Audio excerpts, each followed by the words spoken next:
আমার উপরে কি ধরনের নির্যাতন হয়েছে সেটা তো বলে বোঝানো যায় না, তবে ৭১-এর দুঃসহ স্মৃতি বইটিতে তোমরা নিশ্চয়ই সেটা জানতে পেরেছো।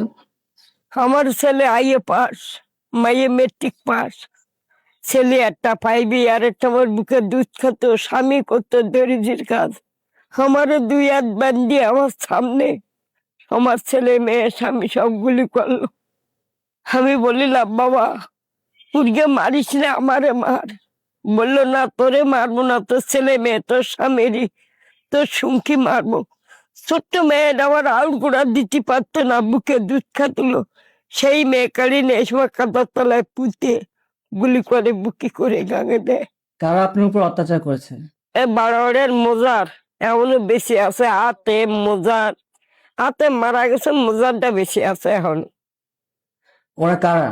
রাজাকারে কমান্ডার ছিল সেই মোজার। শ্রাবণ মাসের শেষের দিকে আমারে পাক বাহিনীর মিলিটারিরা আমাকে ধরে নিয়ে যায়। ধরে নিয়ে যাওয়ার পরে তাদের ক্যাম্পে আমারে 7 দিন পর্যন্ত রাখে। রাইখা খুব নির্যাতন চালায়, আমার পর নির্যাতন চালাইছে, দর্শন করছে, অনেক কিছু করছে, খেতে দেয় নাই। যদি পানি চাইছি তাহলে ডাবে কলাই করে পড়ছে ভেঙে দিচ্ছে।